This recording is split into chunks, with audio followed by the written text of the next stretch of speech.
But the ship was now in the midst of the sea, tossed with waves, for the wind was contrary. And in the fourth watch of the night, went unto them, walking on the sea. And when the disciples saw him walking on the sea, they were troubled, saying, It is a spirit, and they cried out for fear. But straightway spake unto them, saying, Be of good cheer, it is I, be not afraid. And Peter answered him and said, Lord, if it be thou, bid me come unto thee on the water. And he said, Come. And when Peter was come down out of the ship, he walked on the water to go to them. But when he saw the wind boisterous, he was afraid, and beginning to sink, he cried, saying, Lord, save me. And immediately Jesus stretched forth his hand, and caught him, and said unto him, O thou of little faith, wherefore didst thou doubt? And when they were come into the ship, the wind ceased. And they that were in the ship came, and worshipped him, saying, Of a truth, thou art the Son of God. And how sayest thou then, Show us the Father? Believest thou not that I am in the Father, and the Father in me? The words that I speak unto you, I speak not of myself, but the Father that dwelleth in me, he doeth the works. Believe me that I am in the Father, and the Father in me, or else believe me for the very works' sake. Verily, verily, I say unto you, he that believeth on me, the works that I do shall he do also, and greater works than these shall he do, because I go unto my Father. And whatsoever he shall ask in my name, that will I do, that the Father may be glorified in the Son. If ye shall ask anything in my name, I will do it. If ye love me, keep my commandments.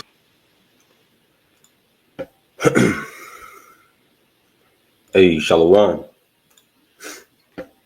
First and foremost, I want to give all praises, honor, and glory unto Yahawah, Ba'ashem Yahawashi, Ba'ashem Hakodash. It's all praises to the Heavenly Father. His true name in the Hebrew is Yahawah. In his son's name, who the word and they call Jesus Christ, real name in the Hebrew is Yahawashi. Also give her praises, honor, and glory unto the Hakodash, the Holy Spirit, which is the force and entity that makes this edification possible. I want to say shalom to all you sincere-hearted Aki and Walk, that's your brothers and few sincere sisters making bodies a living sacrifice on a daily basis in this wicked and adulterous generation. Also want to give double honors unto my beloved apostle and elder Great Millstone, who taught me this truth and who ruled well. And I'm the brother Osmond here from the Great Millstone Dallas camp. All right, coming back this Sabbath through the spirit and power of your Yahawashi Shema Shah to do another lesson. And Lord's will, this lesson will be edifying unto the elect of the nation of Israel. And I'm just going to briefly touch into, as you can see, the title of this lesson. It says, Keeping Our Eyes on Yahawashi and Not on Our Storm. All right, keeping our eyes on Yahawashi and not our storm. That's right, man. And of course, speaking about our spiritual eyes, our minds, what we fix our minds upon, okay, to give our attention. What we give our attention to, man. Are we giving our attention? Are we paying heed? Are we paying attention to Yahawashi? Okay, how he maneuvered. All right, or are we paying attention to our storms, man? Okay, because we, as I say often through the spirit, man, if we be a part of that number, okay, we're fighting from the winning side already. Okay, the elect ain't fighting for the W; they're fighting from the W.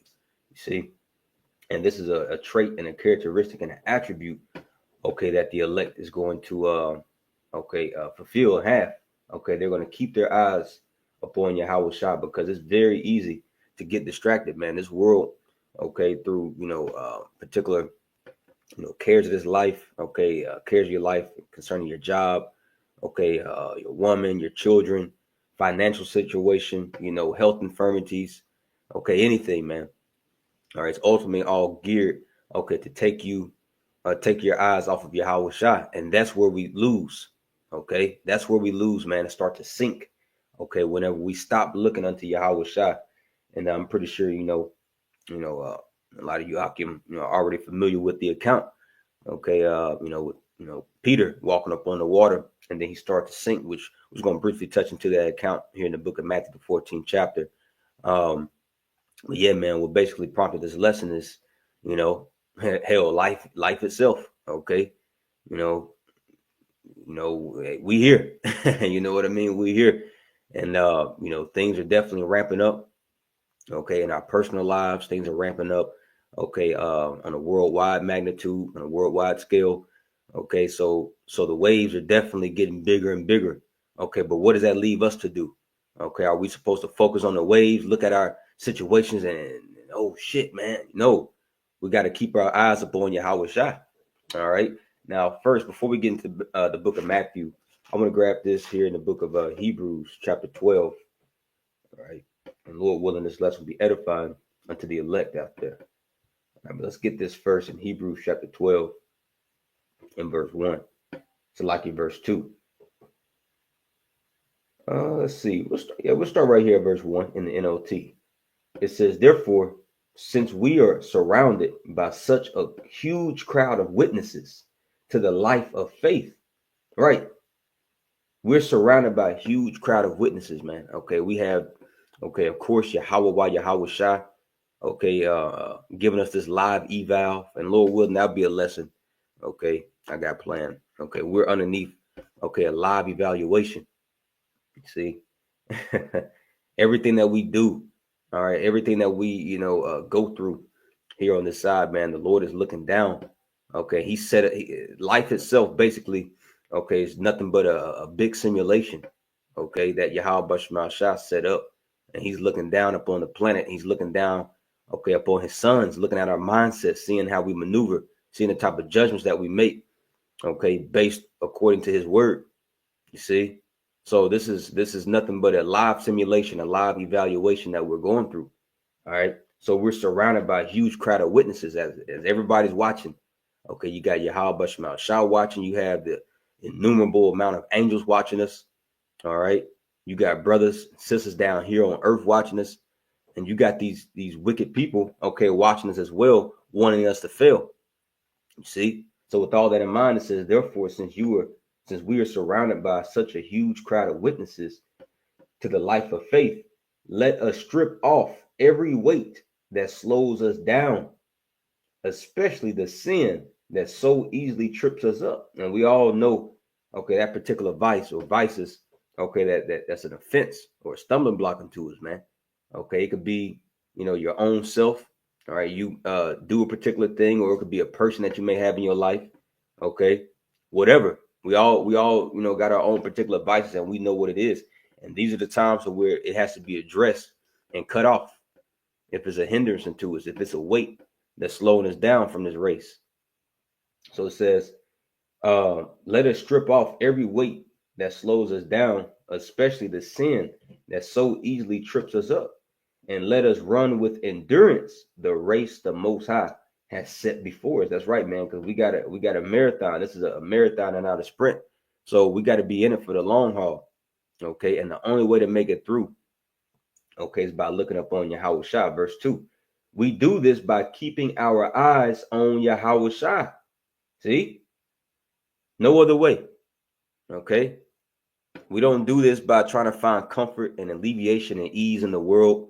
Okay, by running to these vices, running to things that cater to our flesh to make us feel comfortable. No. All right, there's only one solution. All right, there's only one way to endure this marathon that Yahawashi set up for us to run. Okay, we gotta keep our eyes set up on Yahawashi, as He's shown us exactly, okay, how to run this race perfectly, man. So it says we do this by keeping our eyes on Yahawashi, the champion who initiates and perfects our faith. So Yahawashi started us, okay, in this truth. He started our faith, okay, and Lord willing, He's gonna perfect it. You see, as we endure to the end, it says, because of the joy awaiting Him, He endured the cross, disregarding its shame. Now He is seated in the place of honor beside the Most High's throne. That's right, man. So Yahawashi, okay, kept His eyes upon, okay, the reward that's coming. That's how He, okay, endured, the cross and all the shame, okay, that came along from, the wicked Jakes beating Him. All right, Him getting crucified, getting put to death, man. That's how He endured all that. Okay, He kept His eyes upon the prize. You see, and our prize is Yahawashi, man. You see, and Yahawashi was constantly, okay, praying unto His Heavenly Father, man, praying unto Yahweh. See, and we have that same line of communication. We have that same power residing within us. We got the correct names. We got the key. We literally have the key. All right, in order to have access, all right, in that door, if you will, okay, to have communion with Yahawashi. So I want to go ahead and grab this in the book of Matthew, the 14th chapter. And we'll start right here, verse 22, and we'll read down to probably about 33. And like I said, we're just going to, briefly go through it, but just get the main points, so Lord willing, it'll tie together and be edifying to the elect, because I know you brothers and you few sisters, man, I know y'all feeling it, okay? I know I'm not the only one, all right? But there's nothing that we going through, all right, that first and foremost, Yahawashi, okay, all of our forefathers and our leaders here in these times haven't gone through. All right. So this is just the rites of passage, man. But there's only one way. All right. There's only one way to weather this storm. We can't look at the storm. Fuck the storm, man. It's not about the storm. Okay. It's about our faith. Okay. In Yahawashi and his saving power, man. All right. Because storms are promised to come. As a matter of fact, let me get this. Yahawashi promised we're gonna catch hell. It's a promise. All right. This is John 16 and verse 33. This is a red letter. He says, "These things I have spoken unto you, that in me you might have peace." See, in me you might have peace. We're not going to find that peace in anything or anyone else, man. Okay, stop looking. Okay, stop running to the drink. Okay, stop running to the fucking woman. All right, stop running to your mama. You see, no. Only in Yahawashi we're going to have that peace, man. Why? Because he's the Prince of Peace. He controls peace. All right. And he's ordained and commanded peace to reside within his elect. It says, "These things I have spoken unto you, that in me you might have peace. In the world you shall have tribulation." This is a promise. So Yahawashi is like, man, I'm going to keep it real with you, bro. Y'all going to catch some hell. All right. But it's all good. Look unto me. That's where you're going to get that peace to weather this storm. But he says, in the world you shall have tribulation. And it's a cut on all you, okay, Negroes, okay, Latinos and Native Americans, you Israelites who know that you're Israelites, all right, you Jakes that know that you're Israelites, that's saying that there's no Jacob's trouble coming, man. What do Yahawashi mean right here? When he says, you shall, in the world you shall have tribulation. Acts 14:22. Okay, through much tribulation we shall enter to the kingdom of heaven. You see? So these particular simulations, okay, aka trials and tribulations we've been going through, all right, have just been, training evals, if you will, that the Lord has been putting us through. Okay, so we can, ultimately get through, all right, the greatest tribulation, man, Jacob's trouble. So he says, in the world you shall have tribulation, but be of good cheer. I have overcome the world. That's right, man. And the only way we overcome the world, okay, as we've been going into, is keeping our eyes up on Yahawashi, keeping that faith in him. 1 John 5, real quick, before we get that in Matthew. 1 John 5 and 4. It says, "For whatsoever is born of the Most High," meaning converted, okay, born from above, you have that spiritual rebirth, all right, as you've been converted into this truth. All right. Baptized in the names of Yahweh, Yahawashi, and the Holy Spirit, man. "For whatsoever is born of the Most High overcometh the world." Is that not what Yahawashi just said? He says, "Be of good cheer. I've overcome the world." So if we're born from him, okay, meaning we're converted, coming to this truth, well, we've overcome the world as well. We just got to go through these particular simulations. And I was speaking to my beloved brother Malak out here, all right, in the Dallas camp, last night after we, got done with camp. I mean, the brother was on the phone. And I had mentioned about, this particular dream I had, and Lord willing, I'll do a lesson on it. But, basically goes into, how the Lord we're under, a live evaluation, a live simulation. And he made reference to that movie, Men in Black. And I was like, damn, man, that's a good ass example right there. That's exactly like how it kind of was in that dream, that I had, what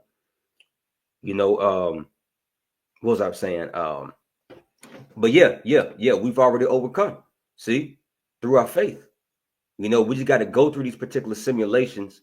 Okay, just as we're about to get this account, how the Lord set up this simulation, all right, for the Sea of Galilee to have that tumultuous storm, and he had the rock of the church, Peter, okay, to go through it.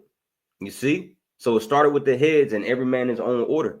And we've already stepped out the boat, man. As soon as we agreed, okay, to start doing the work, okay, we made this vow unto the Lord. We're already on the water, man. See? So the thing is, are we going to allow these particular situations around us, okay, to distract us from looking upon Yahawashi? You see? So we're already in a scary situation, man. All right. And we fighting every day to stay afloat. That's the fight right there, man. To stay afloat. And the only way to do that is through our faith. Let's continue to read 1 John 5:4. For whatsoever is born of the Most High overcometh the world. And this is the victory that overcometh the world, even our faith. See, it's all about faith, man, in Yahawashi and in his saving power. All right, so let's go back here to Matthew 14:22. And it reads, and straightway Yahawashi constrained his disciples to get into a ship and to go before him unto the other side while he sent the multitudes away. Right. Because the context, this is right after Yahawashi just fed the multitudes, okay, with the 5 loaves of bread and the 2 pieces of fish. He multiplied and he fed those 5,000, okay, besides, women and children, so it was getting to a point to where, after he got done feeding them, he told his disciples, they go ahead and leave, go get on this boat. All right. And while he was compelling, those multitudes, to go away. All right. Because, they want to stay around for that bread. All right. Verse 23. And when he had sent the multitudes away, he went up into a mountain apart to pray. And when the evening was come, he was there alone. Now check this out, right? Let's read this again. It says, and when he had sent the multitudes away, he went up into a mountain apart to pray. And when the evening was come, he was there alone. That's right, man. So Yahawashi constantly made time, okay, alone time between him and the Father. You see, he sent his disciples away. He sent the multitudes away. All right. Now, as we're about to continue to read about this storm that's about to arise in the Sea of Galilee, all right, you gotta know that he was praying for his disciples, man, while they were already out there on the ship. You see, and they don't even know it. Here they are, okay, in the middle of a storm, but Yahawashi was already praying for him, man. That's the same thing applies to us as we going through our tribulation, as he promised we're going to go through tribulation in this world. We got to trust and believe that he's praying for us, man. You see, constantly praying for us. John the 17th chapter, that was a prayer Yahawashi prayed for us, man. And we got to have faith that he's still in the heavens right now. Okay, he's in the heavens right now, pursuant to Hebrews the 9th or 10th chapter, how he's interceding daily for us, man, mediating daily for us, okay, to the Heavenly Father. So verse 24, I'm going to read verse 23 again. It says, and when he had sent the multitudes away, he went up into a mountain apart to pray. And when the evening was come, he was there alone. But the ship was now in the midst of the sea, tossed with waves, for the wind was contrary. So as Yahawashi is praying for his disciples, they catching pure hell. Okay, now they're well-acquainted fishermen. Okay, they know exactly, how to weather, okay, storms. All right, that's how they have their livelihood. Particularly Matthew. Matthew, Andrew. It's like not Matthew. He was a tax collector. I'm thinking about the kind of Matthew 4:19, but Andrew, Peter. Okay, they were fishermen. They were well acquainted, with the sea. All right, but this was a different type of storm, man. All right, but while they were going through that storm, being tossed to and fro, Yahawashi was praying for him.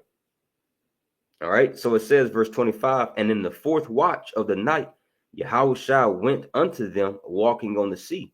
See, in the 4th night of the watch now, or the 4th watch of the night, and that's between the hours of 3 a.m. and 6 a.m.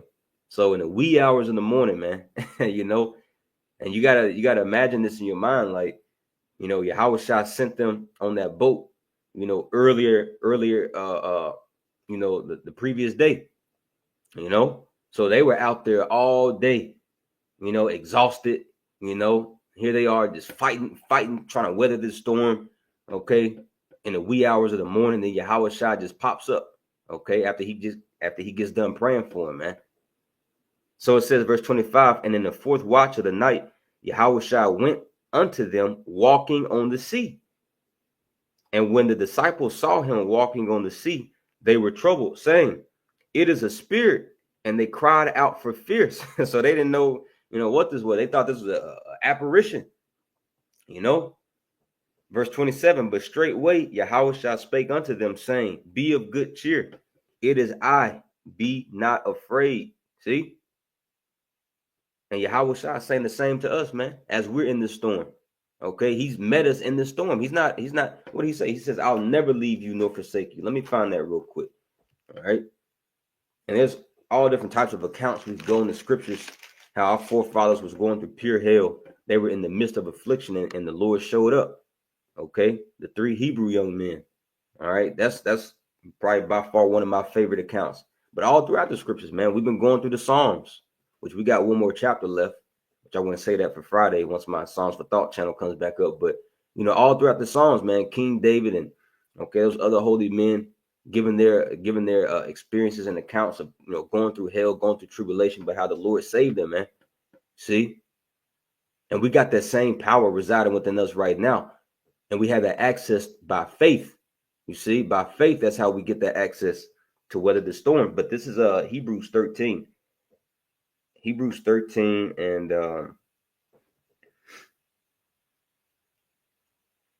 I'll start right here, verse 5. It says, the point is at the latter end of this verse. It says, let your conversation, meaning your conduct, be without covetousness, and be content with such things as you have. Here's the point.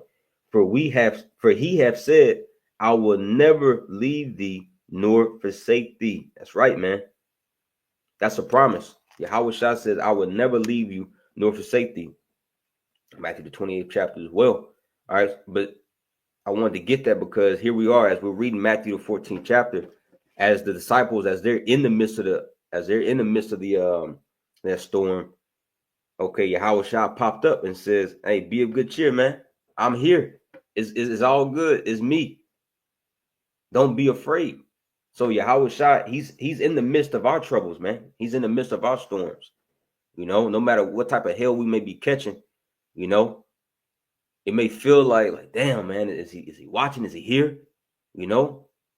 But he says, I'll never leave you nor forsake you, man. We got to have that faith. At the end of the day, that's what it all boils down to, man. Do we trust and believe that? All right. Verse 28, Matthew 14:28. And Peter answered him and said, Lord, if it be thou, bid me come unto thee on the water. And he said, come. So Peter had enough faith. All right, like, hey, listen, hey, if it's you, okay, let me come out there and walk on the water with you. And Yahawashi says, come on, right? He says, and when Peter was come down out of the ship, he walked on the water to go to Yahawashi. So Peter was actually walking on the water, man. All right, he had faith, all right, to get out of the boat, and he had enough faith, okay, to start to make those initial steps to meet Yahawashi. All right, and once again, that's the same case for us. Clearly, okay, we had enough faith so far, all right, to get out of the boat. All right, if you're in this truth, all right, you're out the boat. Right now, we're in the peril of our life, man. Okay, and it's up to us. Well, I say it's up to us. Hey, it's really all through predestination, but through this simulation, okay, it's up to us. All right, if we look into the storm or if we keep our eyes fixed on Yahawashi. Okay, every day is a fight to keep our head above water, man.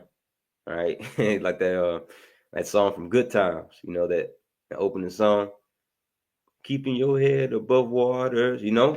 Like that's really like, yo, that's all we know, bro.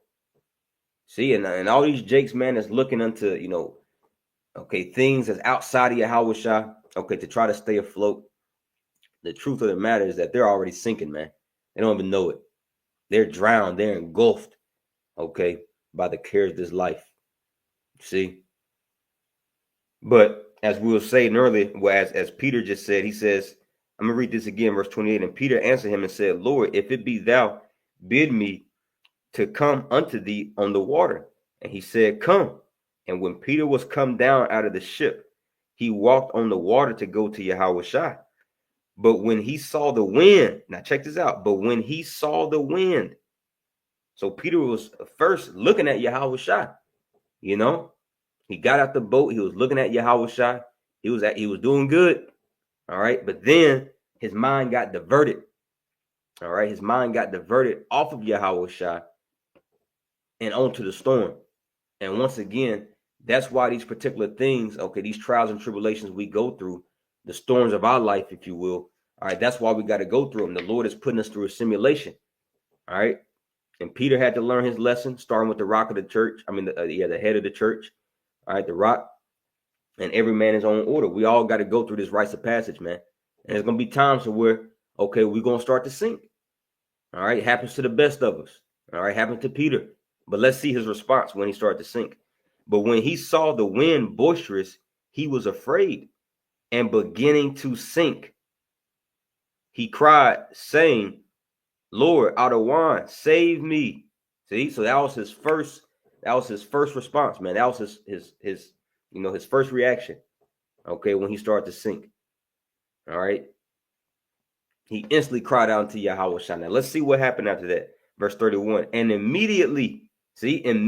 So, all right. And remember, this is all a simulation that Yahawashi set up.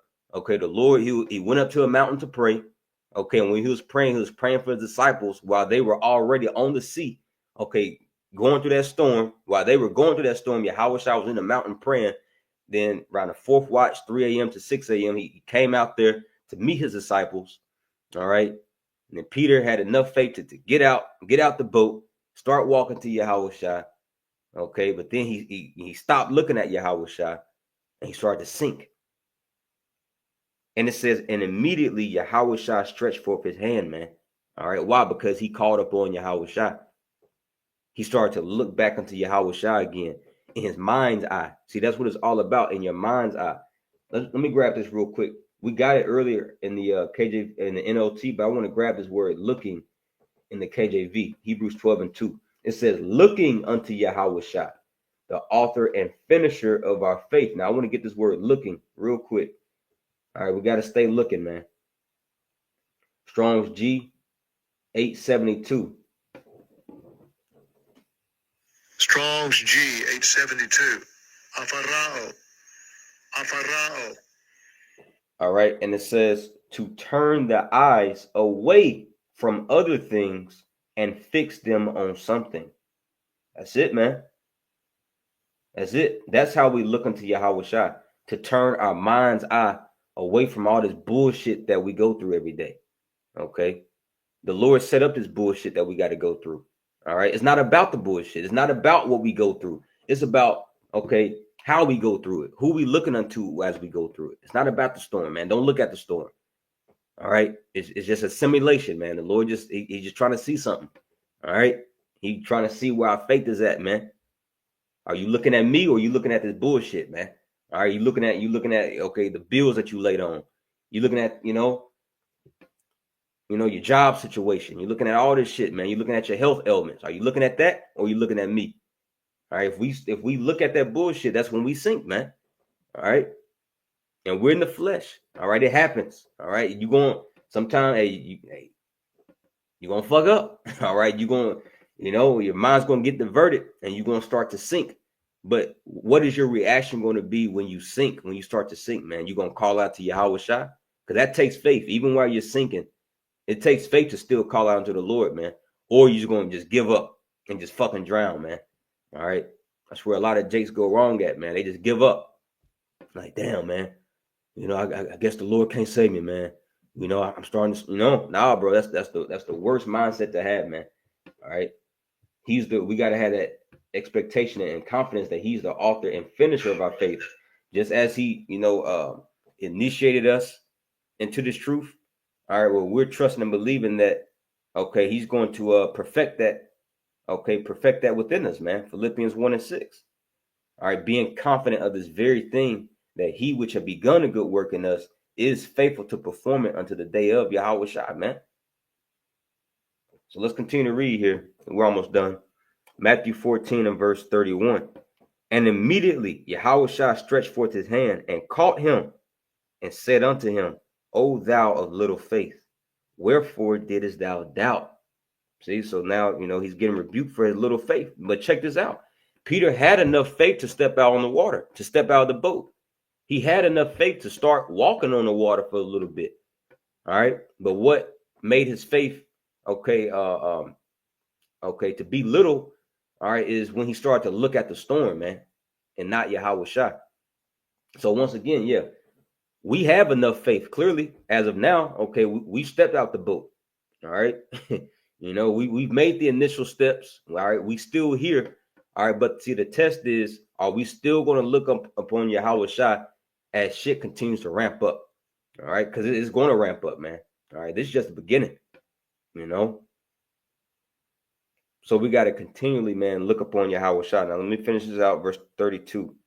And when they were coming to the ship, the wind ceased, and they that were in the ship came and worshipped him, saying, of a truth, thou art the Son of the Most High. That's right, man. So, and that's a cut, all right, as well on these Israelites, man, saying you're not supposed to worship Yahawashi. Man, that was their first reaction, man, after Yahawashi came into the boat, man. They started to worship Yahawashi, man. All right. How can you not worship this man as he just, save your life out from the storm, man? All right. Now I want to get this real quick and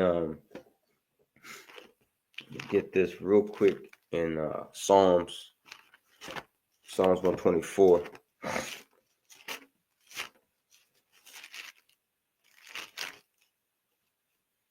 This whole chapter is great. I'll just read through it a little bit. It's only 8 verses. I'll just kind of skim through it. It's a great chapter, as it's very fitting as into what we just read. And it's a spirit. It's a song of David. All right, which we know Peter to be King David, man. All right, if you can receive it in the spirit. But this Psalms 124:1 says, if it had not been the Lord Yahawashi who was on our side, now may Israel say. If it had not, and that, that's a heavy statement, bro. That's bro, the Lord on your side. How can you lose if Yahawashi is on your side, man? Okay, what's that? Romans 8. All right. For who can be against us if the Lord be for us, man? All right, so the Lord, he's with us, man, in this storm. And we gotta trust and believe that, man. We're gonna go through a lot more bullshit, man. All right. First and foremost, we deserve it. What Yahawashi had to go through, he didn't deserve it, man. All right. We deserve everything we go through. But see, the thing is, he promised that he ain't gonna leave us. You see? And also, constantly looking unto Yahawashi. All right. That's what helps us, not be offended by the shit that we go through. Because when we look unto Yahawashi, all right, we, go through the accounts and the gospels, go through the volume of the book, and we see, the plight that Yahawashi had to go through. All right. And seeing how he, reacted, that preserves us in our faith, man. All right. Yahawashi, he didn't deserve nothing he went through, man. All right. So who in the hell are we, to think that, we can just make it into the kingdom of heaven unscathed. All right. Like the Lord owes us something, man. You see? But cats get offended, whenever they take their eyes off Yahawashi, man. That's the worst thing to do. So I'm going to read this again, Psalms 124:1. If it had not been the Lord Yahawashi who was on our side, now may Israel say, if it had not been the Lord who was on our side when men rose up against us. That's right, man. And those waves, that storm, comes in a facet of ways, man. It comes, from shit that you go through in your personal life. It comes through, of course, Esau. Esau's likened it to the waves, right? Isaiah the 59th chapter, when the enemy comes in like a flood, right? And that's another thing, man. We're in those times to where great persecution is about to come. All right, the floods of ungodly men is about to come around us, man. All right, but we still got to keep our eyes upon Yahawashi. Don't look at these motherfuckers, man. Yeah, in the flesh, yeah, of course you're gonna see them with your eyes, but who are we focusing upon in our spirits? Is it Yahawashi, or is it this hell? Is it this trouble that men are trying to give us, man? All right, because it's about to blow. These jakes out here in the world, man, that has no idea that's about to happen, man, bro. Bro, they about to catch pure hell, man. They don't have Yahawashi to look unto, man. We do. As Yahawashi promises, John 16, as we read earlier, in the world you shall have tribulation, but be of good cheer. I've overcome the world, man. All right, so verse 3 says, then they had swallowed us up quick when their wrath was kindled against us. Then the waters had overwhelmed us. The stream had gone over our soul. Then the proud waters had gone over our soul. Blessed be the Lord, Yahawashi, who have not given us as a prey to their teeth. Our soul is escaped as a bird out of the snare of the fowlers. The snare is broken, and we are escaped. Check this out, verse 8. Our help is in the name of the Lord Yahawashi, who made heaven and earth. And that's exactly, okay, who Peter was calling unto, man, when he started to sink. Right? Immediately as he was starting to sink, he called out to Yahawashi. And scripture says immediately Yahawashi stretched forth his hand and pulled Peter up, man. You see, so in the times where we do sink, all right, when our faith, ain't on point, and we start to sink and we start to pay attention to the bullshit around us, it's not too late, man. You still call on the Lord and he'll come through. All right. This is the time to where, that's the importance of this grace period, man. Okay. The Lord set up these particular simulations for us to go through in this grace period. So when that ultimate battle, when that ultimate test comes in the time of Jacob's trouble, okay, we're already ready. We know the routine. We know what to do, man. All right. So that's pretty much the point. It's pretty much the point, man. Hey, at the water for these precepts out, brother Yahawashi, Judah, Israel. Yeah, at the water, bro. All right. So, I'm gonna leave it right there. Lord's willing. You Akuman Akwath were edified. Till next time, man, I want to give all praises, honor, and glory unto Yahweh, by Hashem, Yahawashi, by Hashem Hakodash. I want to give double honor to my beloved apostle, Elder Great Millstone, Mawafla Babal, Shalom.